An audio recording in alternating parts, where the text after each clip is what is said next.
ದ್ರೋಣು ಕೂಡ ನಡೆಯಂಗಿಲ್ಲ ಇಲ್ಲಿ, ಪರ್ಮಿಷನ್ ಇಲ್ಲ. ಇದು ಪಾರಂಪರಿಕ ಕಟ್ಟಡ ಆಗೋದ್ರಿಂದ ದ್ರೋಣು ಕೂಡ ನೀವು ಹಾಕಂಗೆ ಪರ್ಮಿಷನ್ ಇಲ್ಲ ಇಲ್ಲಿ.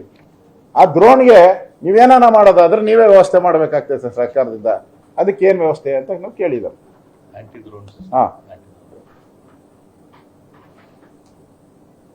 ಅವಶ್ಯಕತೆ ಇರ್ತದೆ ಡ್ರೋನ್ ಸಿಸ್ಟಮ್ ಆಂಟಿ. ಡ್ರೋನ್ ಬೇಡ ಅನ್ನೋದು ಇಂಥ ಕಾರ್ಯಕ್ರಮಗಳಿಗೆ ಹೊರಗಿನಿಂದ ಡ್ರೋನ್ ಕ್ಯಾಮೆರಾ ಬಳಸುವ ಸಾಧ್ಯತೆ ಇರುವುದರಿಂದ ಯಾರನ್ನ ಬೇರೆಯವರು ತಂದ್ಬಿಡ್ತಾರೆ ಅಂತ ಆಂಟಿ ಡ್ರೋನ್ ಸಿಸ್ಟಮ್ ಅಳವಡಿಸುವ ಅವಶ್ಯಕತೆ ಇರುತ್ತದೆ. ಹಾಕಿದ್ರನಪ್ಪ ಆಂಟಿ ಡ್ರೋನ್ ಎಲ್ಲಾದ್ರೂ ನೋಡಿದ್ರ? ಇಲ್ಲ. ಅಂದ್ರೆ ಎಂಟೈರ್ ಪೊಲೀಸ್ ಏನ್ ನಿಬಂಧನೆಗಳ ಕೊಟ್ಟಿತ್ತು, ಎಂಟೈರ್ ಪೊಲೀಸ್ ಇಲಾಖೆ ಏನು ನಿಬಂಧನೆಗಳನ್ನ ಕೊಟ್ಟಿತ್ತು, ಈ ಪೊಲೀಸ್ ಇಲಾಖೆ ಆರ್ಡರ್ ಇದು, ಎಂಟೈರ್ ಪೊಲೀಸ್ ಇಲಾಖೆ ಆರ್ಡರ್ ಅನ್ನ, ಕಾನೂನನ್ನ ಸರ್ಕಾರ ಹರಿದು ಬಿಸಾಕ್ಬಿಡ್ತು.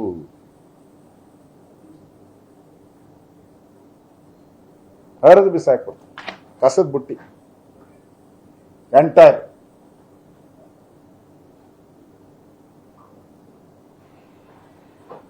ಇದು ನ್ಯಾಯನ? ಹೆಣದ ಮೇಲೆ ರಾಜಕಾರಣ? ಹೆಣ ಅಲ್ಲ ರೀ, ನಿಮ್ಗೆ ಅವ್ರ ಹೆಣ, ನಮಗೆ ಅವರು ಹುತಾತ್ಮರು, ಸರ್ಕಾರದ ಅತಿಥಿಯಾಗಿ ಬಂದವರು ಅವರು. ಅವ್ರನ್ನ ತಿಥಿ ಮಾಡ್ಬಿಟ್ರಿ, ಅತಿಥಿಯಾಗಿ ಬಂದವ್ರನ್ನ ತಿಥಿ ಮಾಡಿದ್ರಿ, ಕರೆದವ್ರು ನೀವು. ವಾಟ್ಸಪ್ ಏನ್ ಫೇಸ್ಬುಕ್ ಏನ್ ಎಲ್ಲ ಯಾವ ಬುಕ್ಕನ್ನು ಬಿಟ್ಟಿಲ್ಲ.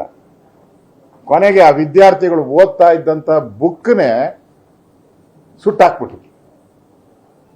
ಅವ್ರ ಪುಸ್ತಕ ಇತ್ತಲ್ಲ, ಇಂಜಿನಿಯರಿಂಗು, ಡಾಕ್ಟ್ರು, ಡೆಂಟಲ್ ಡಾಕ್ಟ್ರು ಎಲ್ಲ, ಅವ್ರ ಪುಸ್ತಕಕ್ಕೆ ಬೆಂಕಿ ಇಟ್ಬಿಟ್ರಿ ನೀವು.